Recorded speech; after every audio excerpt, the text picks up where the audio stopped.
Happy Friday, everyone. I am really so thrilled with how this is going. I hope all of you all are getting something massive out of this. Just tiny tweaks can make all the difference in the world. What usually happens with the weight loss program is it's a lot. You're depriving yourself, or you're exercising to a degree that's not sustainable. And then when you quit, you go back to the way you were, and maybe you have some injury, maybe you have some depletion in your body, and it's just a vicious cycle. And if you can relate to that, please share, because we all have these diet stories, Oh, I did this diet and I feel amazed. I felt amazing. I can't believe how great I felt. And I kept the weight off for 6 months, and then it just started to creep back on. Can you relate to that? This is different. It really is, because it sets aside some principles that are universal. It's universally applied to every single thing on this planet, including you and me. So yesterday, I asked you to jump over to my website and discover what your dosha is, or your constitution. And maybe you did that, maybe you didn't. It's just kind of a cool thing to know.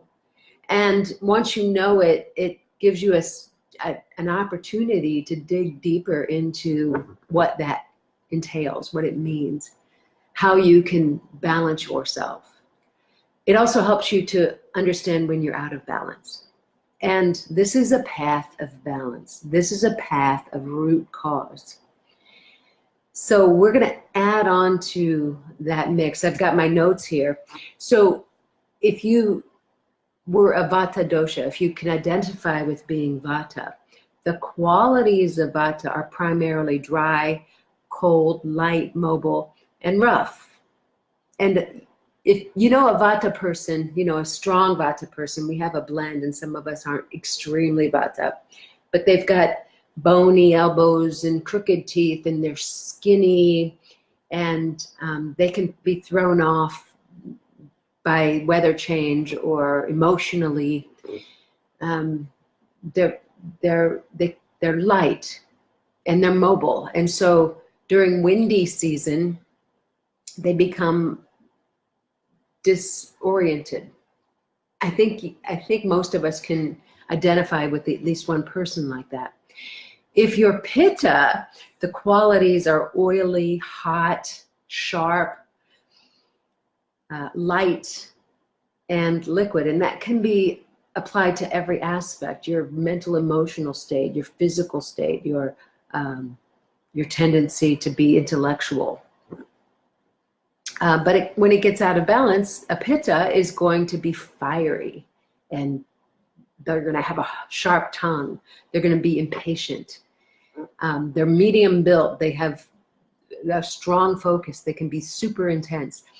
I think most of us can identify with at least one person that is a strong Pitta dosha. A very strong Pitta dosha, the archetype of that would be a red-headed person that get beat red when they get mad.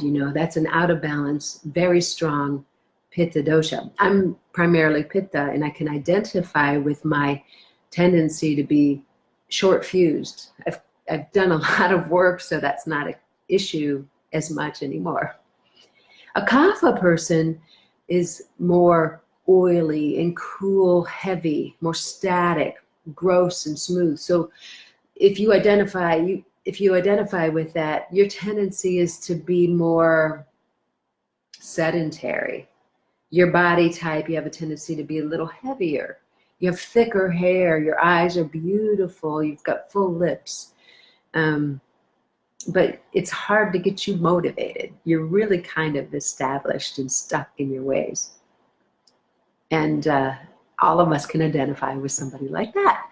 So we are a blend of those things. And I mentioned these qualities on this thread. I have the 10 pairs of opposite qualities. This is a teaching of Ayurveda. It's the basic foundational teaching. Like increases like, Opposites balance, right? It makes complete sense. In the wintertime, we add more layers of clothes to stay warm. Warm balance is cold. Cold balance is warm. Let's see. Hard balance is soft. You know, we've got, it can be applied to our bodies with regard to weight loss. It can be applied to the seasons, our lifestyle, let's see, routine, our emotional body. So, for example, if we're feeling rough, smooth, and it can be, smooth can be, I hope this isn't confusing. Smooth can be in the form of putting on some smooth music to calm that rough mental state. It could be in the form of having something smooth and creamy, in the form of food.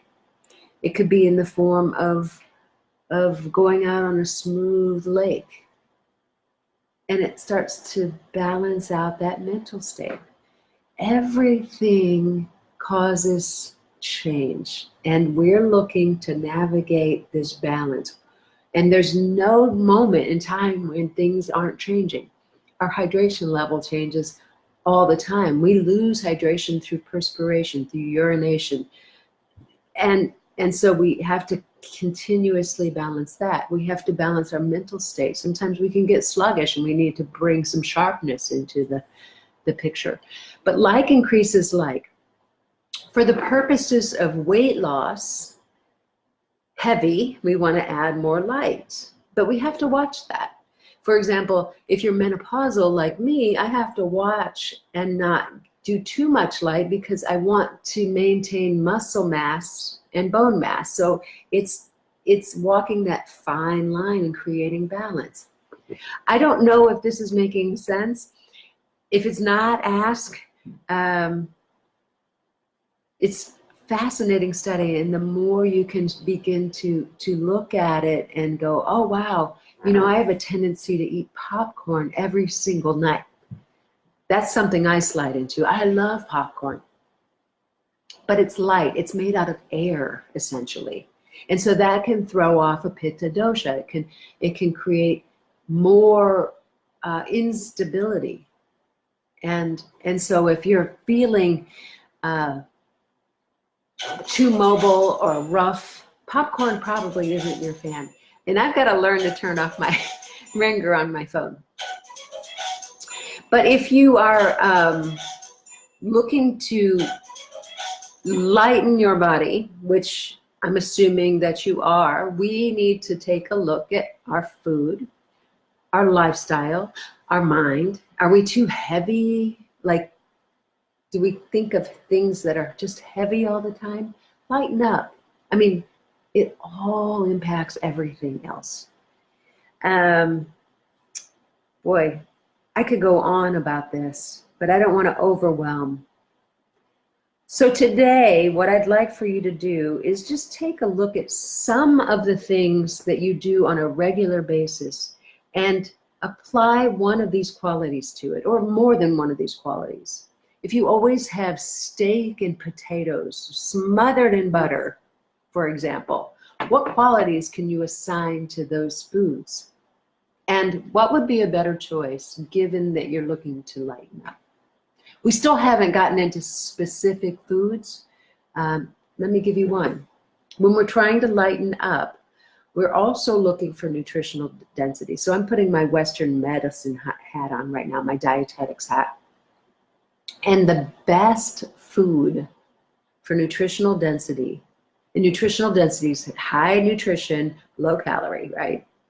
I don't like to talk about calories, but one of the things that you can absolutely do is make sure that you double or triple the amount of vegetables that you eat. Vegetables are superfoods. And get a variety. Start to add more and more and more into your food. I like to stew foods. So I like to make vegetable soup, for example. And then I put like 10 different vegetables in it so that I have this amazing nutrition powerhouse that's light. It's not heavy. It's liquid, so it helps to moisturize my body from the inside out. It's also a little unctuous because I add some good fats to it, so it's not going to zap my bones. It's going to keep my tissues intact. It's not going to be drying. So if you feel dry, here's an example. I just met with a gal a couple of weeks ago. I think it was about 10 days ago. And she had a medical condition that created dryness in her mouth, her eyes, her whole entire alimentary tract. She had been suffering with this for a long time. And it was a pitta imbalance. Pitta is hot and sharp, and over time it can dry your tissues. So we adopted some opposite qualities, some opposite things to balance out her pitta dosha, to balance out the dryness. We added oiling the skin, doing oil pulling in the mouth. We added a few other things to help to start to create the opposite of dry, which is wet, you know, which is oily. And in just 3 days, her symptoms disappeared. She texted me. She was so thankful because she now had some tools to start to reverse that issue. Now, that's not getting to the root cause. That's actually it is getting to the root cause, but it's also not the root cause. So there's still more work for balancing her pitta dosha. And that will come. But now she's not suffering. That's beautiful. But this is how Ayurveda works. And I'm curious. I'm curious how you take this information in, this particular piece. It's a little bit awkward to teach it because we have Western minds, and it's like, oh, well, no, wait a minute. I don't understand why it's so simple. But it is. And I hope it lands for you. So I'm going to add to this. If you're confused, that's cool. Let me know how you're confused so I can offer up more information, because that's what I want to do. Anyway, have an awesome weekend, and I'll see you tomorrow.